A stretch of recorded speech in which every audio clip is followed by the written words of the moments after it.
ideologi bangsa yang ditandai dengan lahirnya rasa nasionalisme sebagai awal kemerdekaan bangsa Indonesia. Lalu adanya Sumpah Pemuda pada 28 Oktober 1928 yang merupakan momen perumusan diri bagi bangsa Indonesia. Maka, Pak Botinggi tahun 2006 menyatakan bahwa Pancasila tidaklah sakti dalam pengertian mitologis, melainkan sakti dalam pengertian berhasil memenuhi keabsahan prosedural sekaligus keabsahan esensial. Pada 1 Juni 1945, Insinyur Soekarno dalam pidatonya menyampaikan 5 butir gagasan Pancasila, yaitu nasionalisme atau kebangsaan Indonesia, internasionalisme atau perikemanusiaan, mufakat atau demokrasi, kesejahteraan sosial, serta ketuhanan yang berkebudayaan. Berdasarkan sejarah, tercatat bahwa melalui pidato Soekarno tersebut diterbitkanlah buku yang berjudul Lahirnya Pancasila di tahun 1947. Selanjutnya, pada 10-16 Juli 1945, disetujui naskah awal pembukaan hukum dasar atau yang lebih dikenal sebagai Piagam Jakarta yang memuat rumusan Pancasila di dalamnya. Pemahaman Pancasila sebagai ideologi bangsa dapat dilihat dari kedudukannya dalam menghadapi tantangan di era globalisasi yang diwujudkan sebagai pertahanan dari banyaknya ideologi dalam kebudayaan global. Adapun beberapa unsur yang mempengaruhi ideologi Pancasila, diantaranya unsur ateisme atau bertentangan dengan sila pertama, unsur individualisme atau bertentangan dengan sila keempat dan kelima, serta unsur kapitalisme yang bertentangan dengan sila kedua dan ketiga.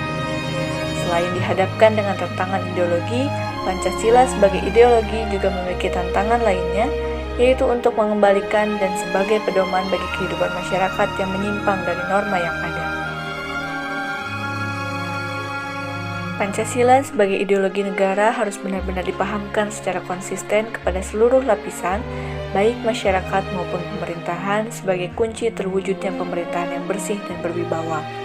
Maka penjabaran Pancasila sebagai ideologi bangsa harus diterapkan dalam berbagai peraturan perundang-undangan. Adapun unsur penting yang harus ada dalam orientasi Pancasila di dalam kehidupan yang konstitusional, yaitu harus adanya kesediaan untuk saling menghargai, serta harus adanya pengaktualisasian kelima sila Pancasila. Pancasila juga disebut sebagai ideologi yang terbuka sebab dapat menyesuaikan dengan perkembangan zaman yang ada tanpa harus melakukan perubahan nilai fundamentalnya. Ada beberapa dimensi yang terdapat dalam Pancasila sebagai ideologi yang terbuka, di antaranya dimensi idealistis yang menyangkut nilai dasar Pancasila seperti ketuhanan, kemanusiaan, persatuan, kerakyatan, dan keadilan. Kemudian, dimensi normatif yang merupakan penjelasan mengenai norma atau aturan yang ada dalam nilai dasar Pancasila. Dan yang terakhir, yaitu dimensi realistis yang merupakan cerminan bahwa nilai Pancasila dapat bertahan di segala keadaan negara Indonesia.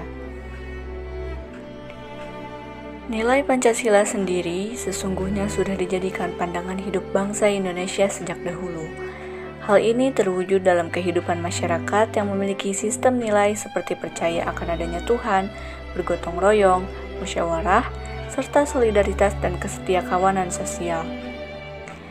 Adapun tantangan yang saat ini muncul sebagai permasalahan yang memperlihatkan terkikisnya nilai Pancasila dalam kehidupan masyarakat Indonesia, di antaranya yang pertama, masalah kesadaran perpajakan di mana masih banyaknya pihak wajib pajak baik perorangan maupun badan yang masih belum sadar akan kewajibannya.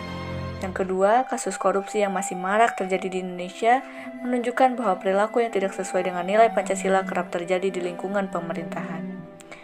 Yang ketiga, permasalahan lingkungan yang disebabkan oleh banyaknya penebangan dan pembakaran hutan secara liar yang mengalihfungsikan lahan hutan. Adapun masalah lainnya seperti disintegrasi bangsa, masalah dekadensi moral, masalah narkoba, masalah penegakan hukum, dan masalah terorisme.